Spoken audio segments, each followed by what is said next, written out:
안녕하십니까. 만나서 반갑습니다. 연불 시간입니다.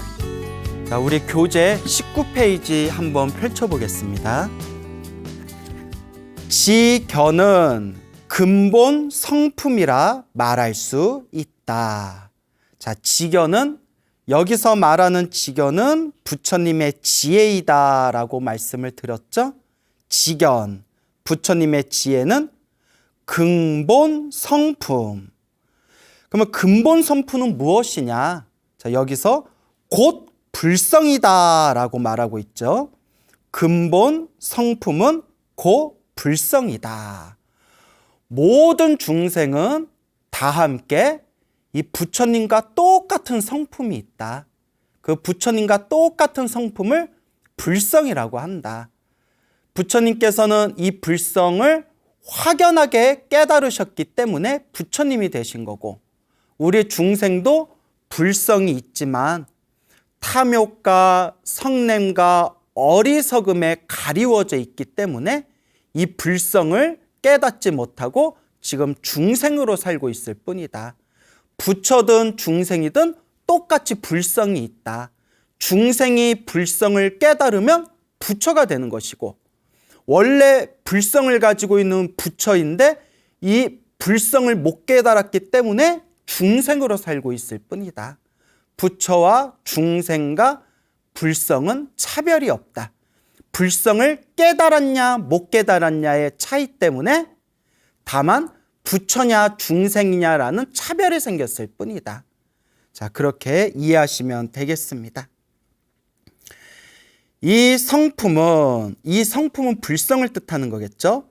항상 육근의 입구에 있으면서 육근이 움직이는 자리를 비춘다. 육근, 안, 이, 비, 설, 신, 의, 눈, 귀, 코, 혀, 몸, 생각. 그래서 이제 6가지 감각기관이라고 부릅니다. 이 불성이 마음의 작용을 통해 가지고 이 불성이 눈으로 보고, 귀로 듣고, 코로 냄새 맡고, 혀로 맛보고, 몸으로 느끼고, 생각으로 헤아리는 겁니다. 즉, 보고, 듣고, 말하고, 맛보고, 느끼고, 생각으로 헤아리고, 그 모든 것들이 다 마음의 작용이다. 그렇게 이해하시면 되겠습니다. 성품이 눈에 있으면 보는 것이고, 성품이 귀에 있으면 듣는 것이고, 코에 있으면 냄새를 맡는 것이고, 혀에 있으면 맛을 보는 것이고, 몸에 있으면 감촉을 느끼는 것이며, 이 성품이 마음에 있으면 인식 대상을 알아차리는 것이다. 인식 대상. 그러니까 나에게 인식되어지는 모든 존재를 뜻합니다. 지금 내가 책을 보면 이 책이 딱 눈에 들어오죠? 그러면 책이 내 마음의 인식 대상이 되는 겁니다. 지금 저의 강의하는 소리가 귀에 들리시죠? 강의하는 소리가 귀에 들리면 그 소리가 내 마음의 인식 대상이 되는 겁니다. 지금 제 눈앞에 시계가 있는데 시계를 딱 보고 아, 이거 시계다. 지금 몇 시 몇 분이다라는 걸 딱 인식하는 순간 이 시계와 이 시간이 내 마음의 인식 대상이 되는 것입니다. 그래서 나에게 인식되어지는 모든 현상, 모든 존재, 그게 바로 인식 대상입니다. 이 가운데서 의근과 안근을 대표로 들어 지견이라 한 것이다. 안이비 설신이 중에서 의근, 생각으로 헤아리는 것은 지가 되고요. 저번 시간에 지라고 쓰라고 했죠. 알지자. 의근은 지가 되고, 안근은 보는 거잖아요. 그러니까 볼견자를 써서 안근은 볼견, 견이 되는 거고, 그래서 알지, 볼견, 알고 본다. 아는 작용과 보는 작용. 그래서 지견이라고 합니다. 안이비설신이를 다 통틀어서 가장 대표적인 눈으로 보는 거에서부터 생각으로 헤아리는 것까지를 다 합쳐서 지견이라고 함축해서 말을 하는 것입니다. 6가지의 성품은 오직 하나의 성품인 것이다. 눈으로 보는 성품, 귀로 듣는 성품, 코로 냄새 맡는 성품, 입으로 맛보는 성품, 몸으로 느끼는 성품, 생각으로 헤아리는 성품, 이러한 모든 마음의 작용은 결국 하나의 성품에서 비롯된다는 겁니다. 그 하나의 성품이 바로 불성이죠. 그러니까 우리 앞에 펼쳐진 모든 것이 다 불성의 작용입니다. 능엄경에서 말씀하신 바와 같이, 능엄경이라고 돼 있죠. 흔히 그런 얘기를 합니다. 예전에 그 불교 학자분들이 하시는 말씀 중에 한국의 스님들은 옛날부터 화엄경을 좋아했고 일본의 스님들은 옛날부터 법화경을 좋아했고 중국의 스님들은 옛적부터 능엄경을 가장 좋아했다라는 그런 속설이 있다고 합니다. 그래서 능엄경 같은 경우에도 굉장히 어려운 경전입니다. 아주 어려운 경전인데 이 책을 쓰신 원영괴모 스님께서 이 능엄경에 굉장한 대가셨다고 합니다. 그 능엄경을 아주 공들여서 연구를 하시고 책을 쓰셨는데 오늘날에도 이 원영 스님께서 쓰신 능엄경을 아주 능엄경 해석의 역작으로 본다고 합니다. 근데 능엄경이 워낙 어려워서 능엄경을 해설한 책을 봐도 능엄경이 어려워요. 이 능엄경에서 말씀하신 바와 같이 원래 하나인 밝은 정기가 나뉘어 6가지로 화합한 것이다. 원래 이 하나였던 것이 그 작용, 6가지의 작용으로 펼쳐졌다. 본래 하나의 성품이 눈으로 보고 귀로 듣고 코로 냄새 맡고 혀로 맛보고 몸으로 느끼고 생각으로 헤아리는 6가지의 작용으로 펼쳐지게 되었다. 이렇게 이해하시면 되겠죠. 부처님의 알문, 참된 알무로서 알지 못하는 것이 없으며 부처님의 봄은 참된 봄으로서 보지 못하는 것이 없다. 부처님의 알문 참된 알무로 알지 못하는 것이 없다. 우리 중생들의 알문 거짓된 알밈으로 모든 것에 다 왜곡되고 미혹되고 우리가 무언가를 바라보면서 끊임없이 오류를 범하게 되죠. 우리가 부처님이라고 할 때 부처님이라는 그 뜻이 인도 산스크리트어 붓다에서 나온 말입니다. 붓다. 근데 붓다의 어원을 살펴보면 눈을 뜬 자라는 뜻이라고 합니다. 눈을 뜬 자. 그래서 마음의 눈을 뜨셨기 때문에 모든 것을 있는 그대로, 모든 것을 진리의 실상 그대로 꿰뚫어 보시는 게 부처님의 눈이고 부처님의 깨달음의 경지입니다. 하지만 우리 중생들은 반야심경에 나온 것처럼 전도, 몽상, 전도, 뒤바뀌고 몽상, 허망한 생각에 사로잡혀서 우리가 무언가를 바라보고 무언가를 인식할 때 있는 그대로 진리의 실상을 보지 못한다고 합니다. 탐욕과 성냄과 어리석음에 물들어 있고 그 탐욕과 성냄과 그 어리석음의 그 작용을 2글자로 무명이라고 부릅니다. 무명. 우리 중생들은 무명에 휩싸이기 때문에 진리를 있는 그대로 보지 못하고 있다. 하지만 부처님은 완전한 깨달음을 얻으셨기 때문에 앞에서 말한 대로 이 불성을, 확연하게 불성을 깨달으셨기 때문에 모든 것을 바르게 아시고 모든 것을 다 꿰뚫어 보시는 눈과 지혜가 있으시다라는 겁니다. 그래서 우리가 흔히 수행을 하다가 자기가 깨쳤다라는 사람들이 은근히 주변에 많아요. 뭘 깨쳤는지 모르겠는데 자기가 깨쳤대요. 자기가 견성했다. 자기가 깨쳤다. 자기가 불성을 깨달았다라고 주장하시는 분들이 있던데 실제로 그런 분들이 이렇게 사시는 모습, 사생활을 보면 우리 중생들하고 별로 다를 게 없어요. 엄청 어리석어요. 그런데 당신들은 탐내고 싶은 거 다 탐내고 욕심내고 싶은 거 다 욕심내고 화내고 싶은 거 다 화내고 항상 실수와 어리석음에 휩싸여 있는데도 사람들 앞에서는 나는 깨달았다, 나는 불성을 봤다, 나는 견성했다, 이렇게 이야기하는 분들이 있어요. 여러분, 그런 사람들한테 속으면 안 됩니다.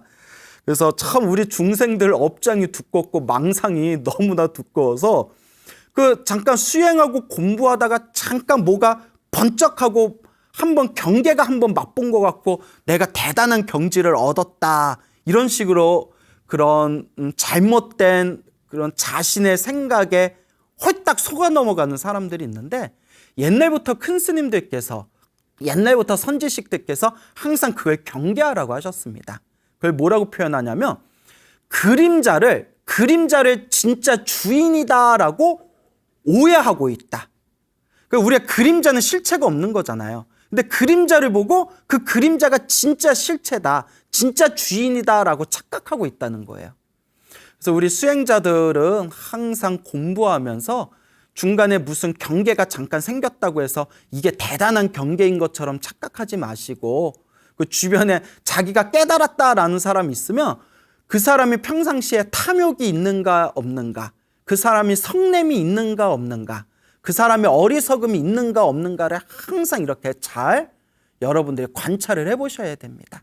그래서 탐진치 삼독이 사라지지 않으면 그거는 진짜 견성이 아니고 진짜 불성을 깨달은 게 아닙니다.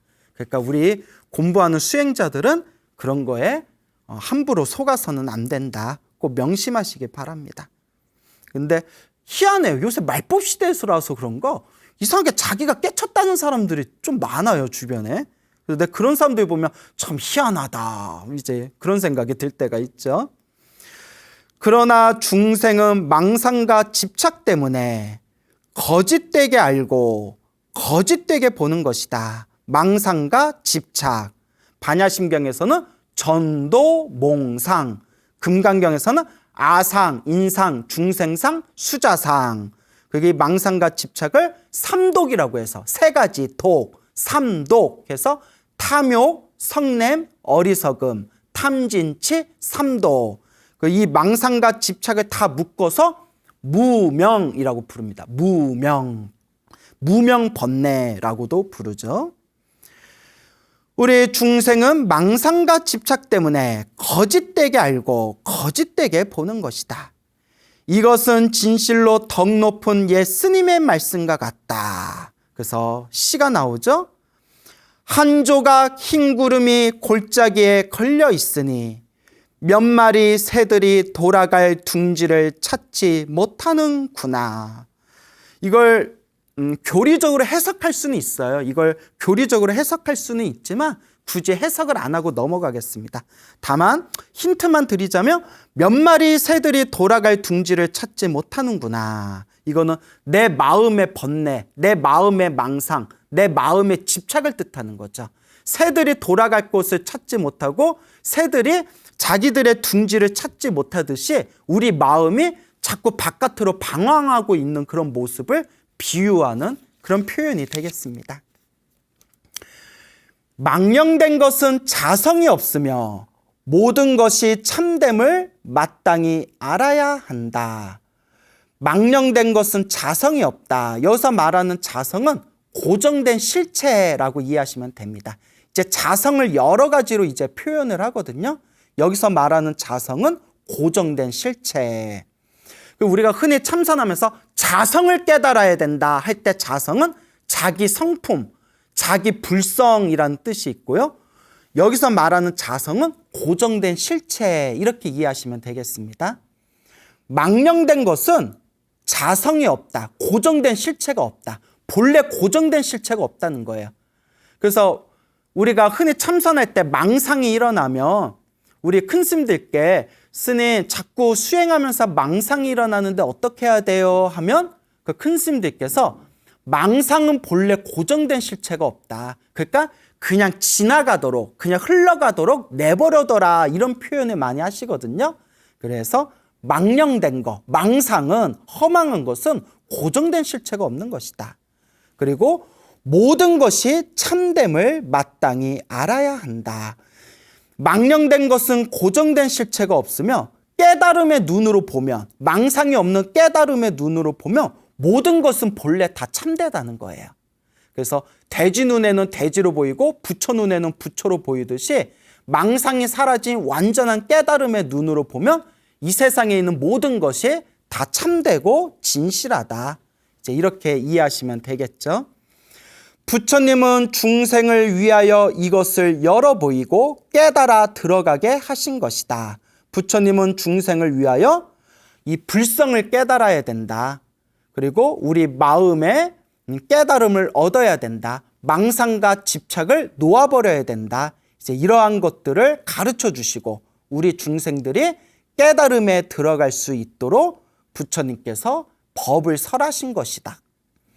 마치 집안에 묻혀있는 보물은 본래 집안에 있는 보물이며 옷 속의 보배구슬은 당장 구하지 않아도 저절로 얻게 되는 것과 같다. 집안에 묻혀있는 보물은 본래 집안에 있는 보물이다.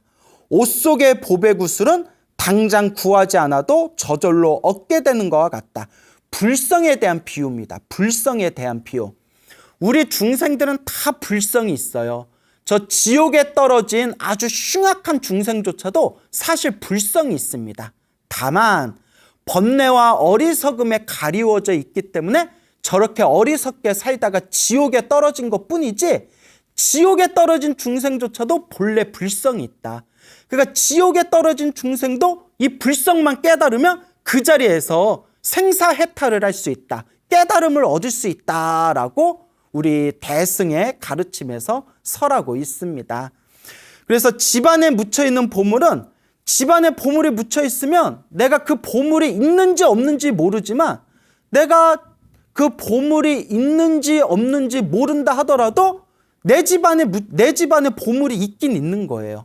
또 옷 속에 보배구슬, 내 옷 속에 보배구슬이 감추어져 있으면 내 옷 속에 보배구슬이 있는지 없는지 내가 모르고 있다 하더라도 내 옷 속에는 나한테는 보배구슬이 있긴 있는 거예요. 스스로가 모르고 있을 뿐이지 우리 집에는 보배가 있고 내 옷 속에는 보배가 있다는 겁니다. 그와 같이 우리 중생들이 어리석음 때문에 번뇌 때문에 망상 때문에 모르고 있을 뿐이지 본래 우리 중생들이 알든 모르든 모든 중생은 다 불성을 가지고 있다는 거예요. 그래서 불성에 대한 비유를 표현하고 있는 내용이 되겠습니다. 석가모니 부처님께서 염불법문을 여신 뜻은 눈, 귀, 코, 혀, 몸, 마음, 생각의 6 감각기관을 거두어 청정한 염이 계속 이어지도록 하신 것이다. 6 감각기관을 거두어 청정한 염이 이어지게 한다. 우리 중생은 눈으로 무언가를 보면 눈에 모든 그런 마음이 빼앗기고 귀로 무슨 소리를 들으면 그 귀에 들리는 그 소리에 내 마음을 빼앗기고 코로 냄새를 맡으면 코에 냄새 맡아진 그 향기에 내 마음을 다 빼앗기고 맛을 보면 맛을 본 내 혀에 요 미각에 내 마음을 빼앗기고 몸으로 무언가를 만지면 그 촉감에 내 마음을 빼앗기고 그리고 내 생각 일어나고 사라지는 내 생각에 끊임없이 이 마음을 빼앗기고 있어요. 그래서 눈, 귀, 코, 혀, 몸, 생각으로 끊임없이 이 마음을 빼앗기고 있는 것이 바로 중생의 모습이고 이러한 중생의 모습으로 우리는 끊임없이 이 생사윤회를 돌고 돌면서 삶과 죽음의 윤회를 끊임없이 이어지게 되는 것입니다. 그런데 우리가 눈으로 보고 귀로 듣고 코로 냄새 맡고 혀로 맛보고 몸으로 느끼고 생각으로 헤아리는 이 모든 6가지 작용을 하나로 다 모아서 뿔뿔이 밖으로 흩어지던 그 마음의 작용을 하나로 다 모아서 청정한 염, 청정, 맑고 깨끗하게 염을 하면 여기서 말하는 염은 염불입니다. 맑고 깨끗하게 염불을 하면 혹은 이 염을 마음 챙김이라고 표현하셔도 됩니다. 이 염을 정염이라고 해서 바를 정, 생각할 염, 바르게 마음을 챙기다. 그래서 마음 챙김. 맑고 깨끗하게 염불하다라고 해석하셔도 되고요. 맑고 깨끗하게 마음을 챙겨서 이와 같이 맑고 깨끗한 염불이 계속 이어지도록 한 것이 바로 석가모니 부처님께서 염불법문을 설하신 바로 그런 강곡한 이유가 되는 것이다. 아미타 부처님의 명호를 칭념하여 칭이라는 것은 소리내어 부른다라는 뜻이고요. 소리내어 부르는 게 칭이고요. 염은 마음으로 생각한다라는 게 염입니다. 칭은 소리내다. 염은 마음으로 끊임없이 생각하다. 그러니까 칭염하면 입으로는 소리내고 마음으로는 끊임없이 부처님을 챙기면서 칭념하면서 경계가 고요하며 마음이 공안경지에 이르며 계속 염불하다 보면 자꾸 망상이 생겨요. 오만 잡생각이 생기고 오만 망상이 생기는데 사람들이 저한테 질문을 해요.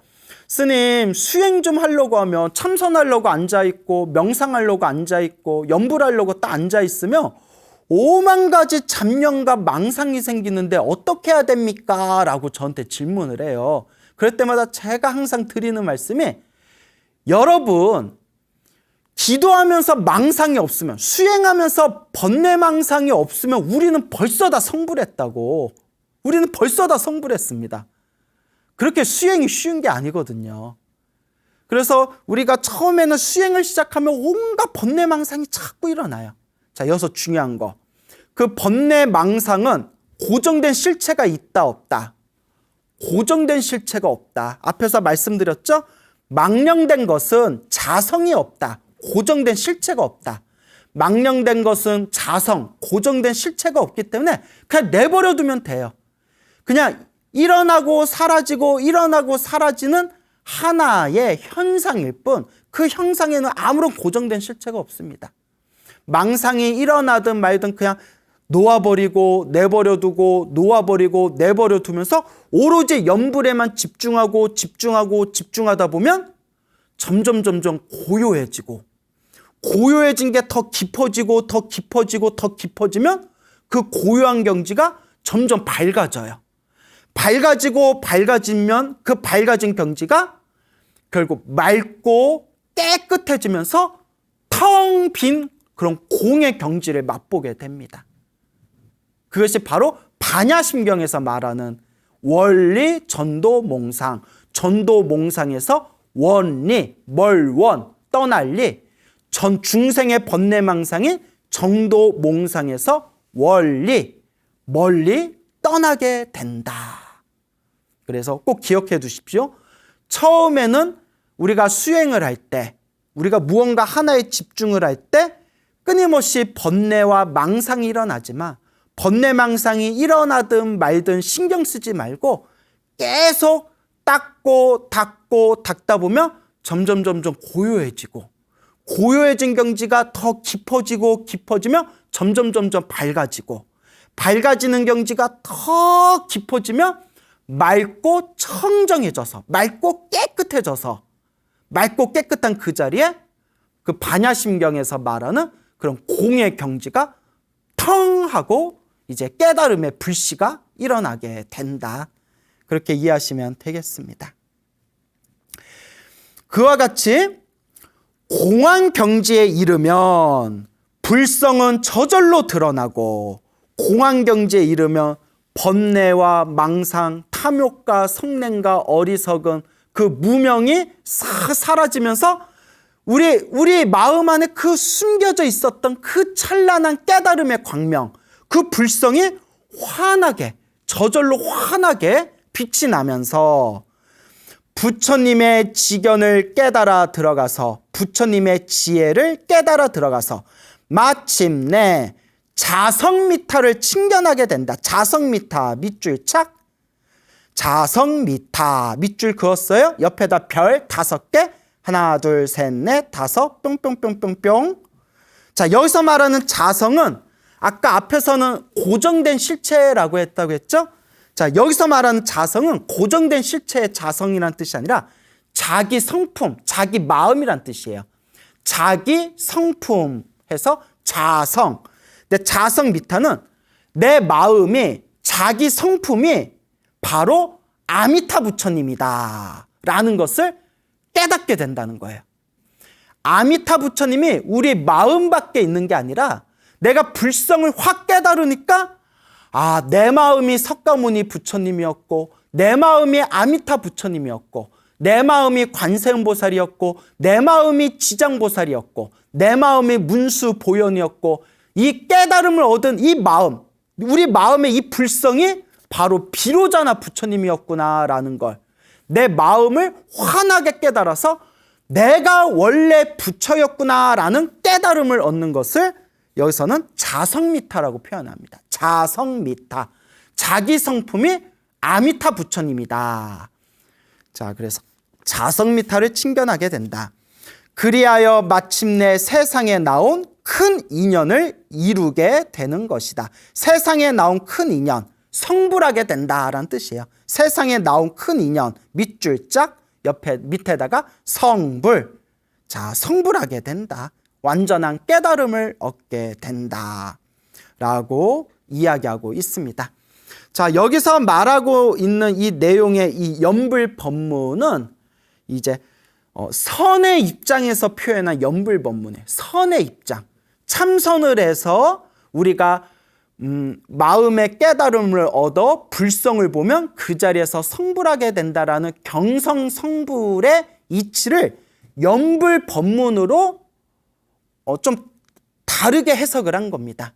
그러니까 우리가 참선을 해야 마음을 깨달아서 성불한다라고 알고 있듯이 연불을 해도 내 마음을 깨달아서 성불할 수 있다.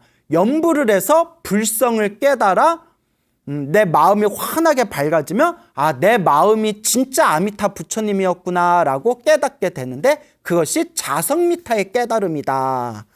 그래서 선종, 참선의 입장에서 연불법문을 해석한 내용이 되겠습니다. 자, 여기까지 이제 한번 내용을 끊고요. 그런데 이제 앞으로 우리가 배울 내용은 이렇게 참선의 입장에서 연불을 푸는 법문이 아니라 간절한 마음으로 연불을 해가지고 극락세계에 태어나는 연불정토법에 대해서 이제 우리가 공부할 거예요. 연불정토법.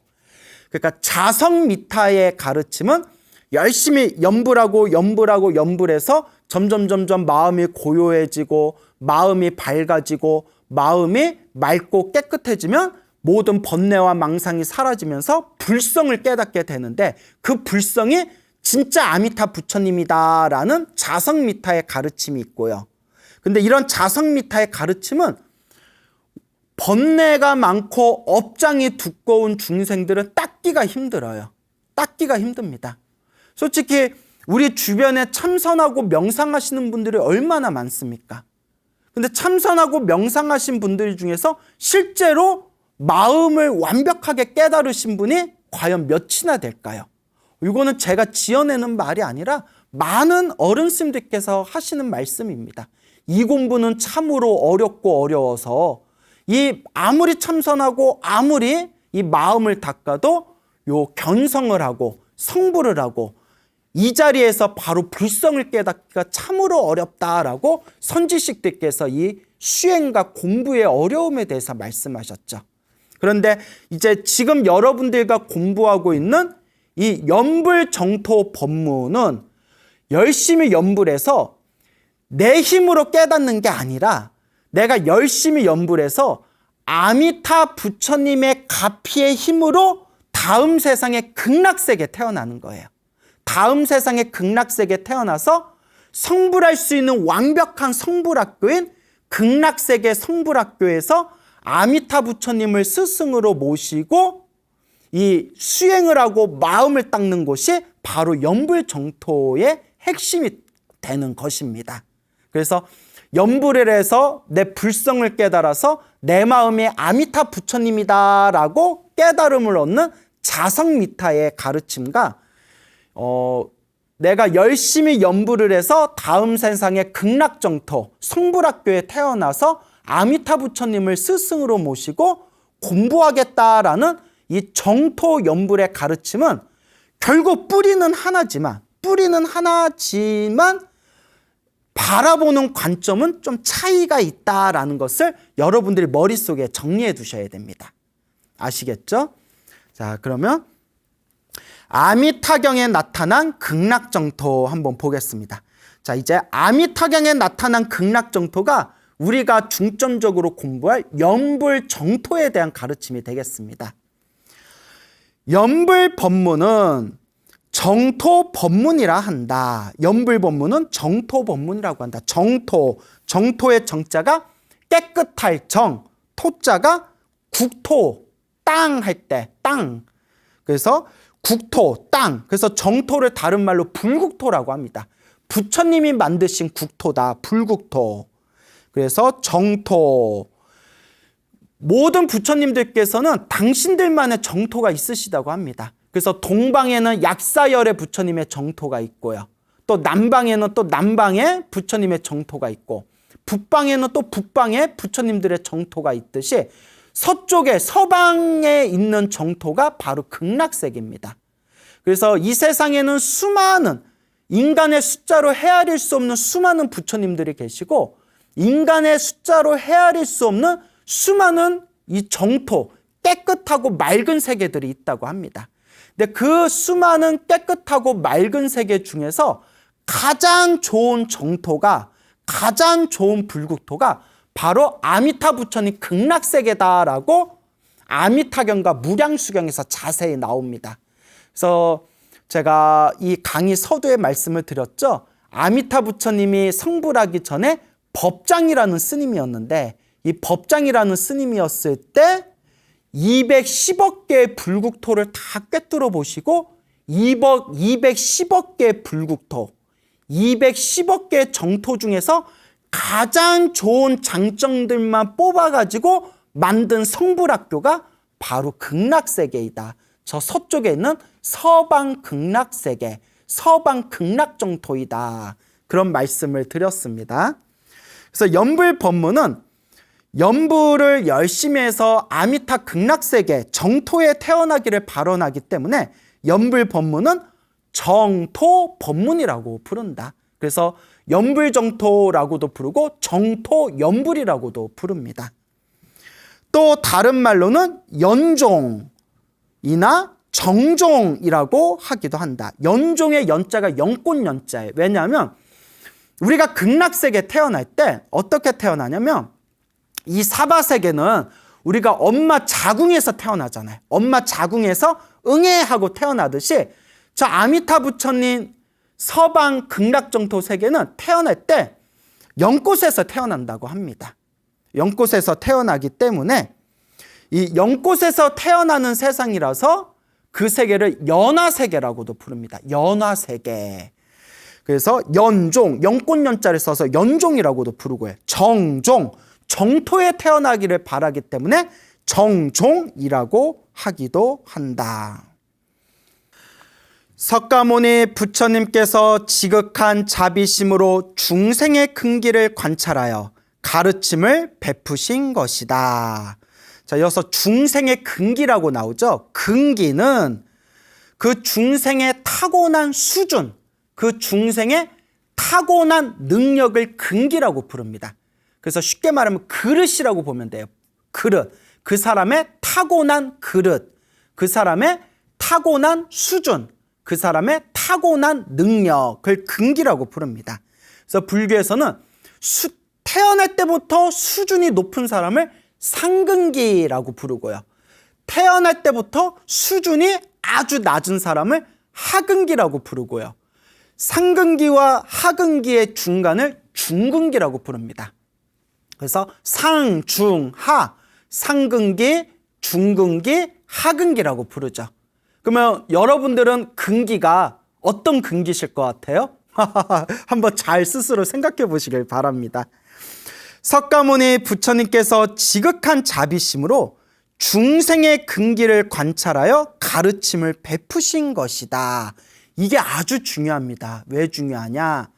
석가모니 부처님께서 중생들에게 법을 설하실 때 그 중생들 수준에 맞춰서, 그 중생들 그릇에 맞춰서, 그 중생들 근기에 맞춰서 법을 설하셨다고 합니다. 중생들의 근기에 맞춰서 법을 설하셨다. 그래서 하근기 중생들한테는 좀 수준이 낮은 법문을 하셨고, 중근기 중생들한테는 수준이 중간인 법문을 하셨고, 상근기 수준에 있는 중생들한테는 수준이 높은 법문을 하셨는데, 이제 중요한 것은 이와 같이 부처님께서 각각 중생들의 근기에 맞춰서 법을 설하실 때, 이걸 대기설법이라고 합니다. 중생들 근기에 맞춰서 법을 설하시다. 대기설법이라고 하는데, 이와 같이 부처님께서 중생들 수준에 맞추면서 법을 설하시면서 한 명의 중생이라도 놓치지 않으려는 간절한 자비심이 밑바탕에 깔려 있는 것이다. 그러니까 부처님께서 설법을 하시면서 내 말 못 알아듣는 것들은 여기에 앉아 있을 필요 없다.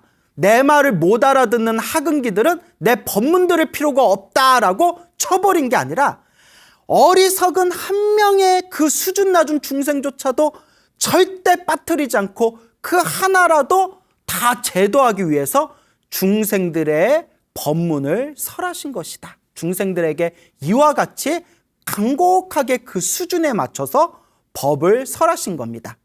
그래서 정토법문이 나온 겁니다. 그래서 정토법문이 나왔습니다.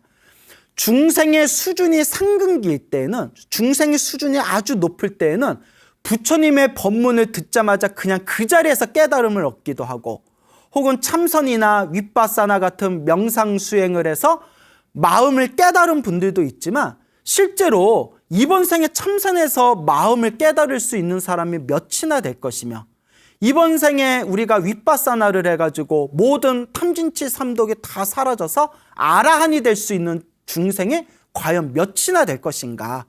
경전에서도 어렵다고 나옵니다, 여러분. 뭐 제가 여러분들의 수준을 무시하는 게 아니라 경전에서도 어렵다라고 나와요.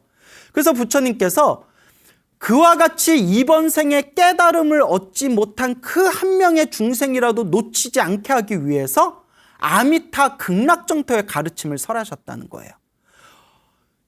상근기든 중근기든 하근기든 아무 상관없이 일념으로 간절하게 나무 아미타불을 염불하고 간절하게 아미타 극락세계에 태어나기를 발언하며, 그 중생은 반드시 다음 세상에 극락세계에 태어나게 될 것이고, 극락세계에 태어나는 순간 그 중생은 깨달음과 성부를 보장받게 된다라고 석가모니 부처님께서 한 명의 중생이라도 놓치지 않으려는 그런 간곡하고 간절한 자비심으로 설법하신 것이 바로 이 염불 정토법문이 된다는 겁니다.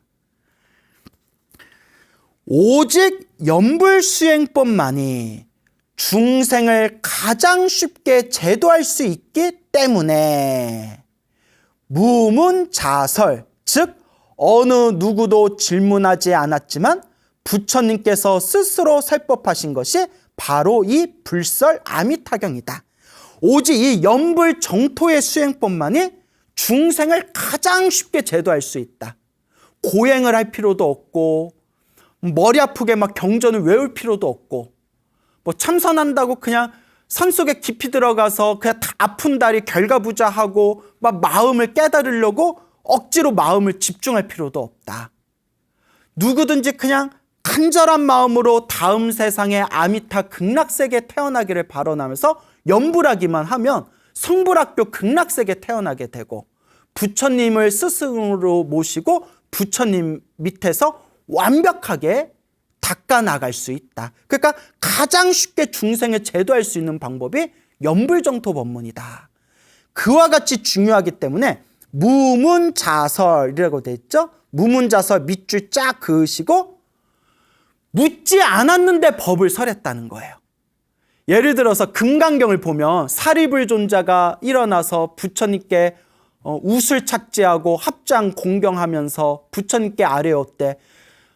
부처님이시여, 부처님께서는 하면서 보살을 선부초 선호념하십니다 하면서 부처님께 질문을 던지잖아요. 그러면서 부처님께서 선제로다 하면서 설법을 하신 게 금강경이지 않습니까? 그런데 무문자설. 묻지 않았는데, 누가 아무도 안 물었는데 혼자서 먼저 설법을 하신 게 무문자설이에요. 무문자설. 무문. 묻지 않았는데 자설. 스스로 설법하셨다. 그래서 아주 중요한 내용, 부처님이 꼭 중생들한테 가르쳐 주고자 하는 가장 위대한 내용은 무문자설이라고 합니다.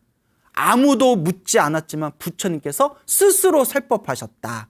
그 무문자설의 대표적인 경전이 바로 불설 아미타경이다. 불설 아미타경. 이 아미타경이라는 경전이 너무나 중요한 경전이기 때문에 석가모니 부처님께서 아무도 묻지 않았지만 스스로 설법하셨다라는 그런 내용이 되겠습니다. 그래서 아미타경이 아주 중요합니다.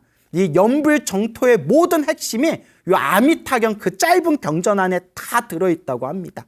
그러니까 여러분들 아미타경 꼭 한글로 찬찬히 읽어보시고 시간이 되시는 분들은 아미타경 열심히 사경해 보시기 바랍니다.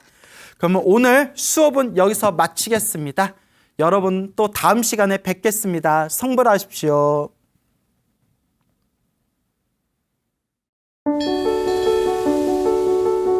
사찰로 들어서면 마음이 포근해집니다.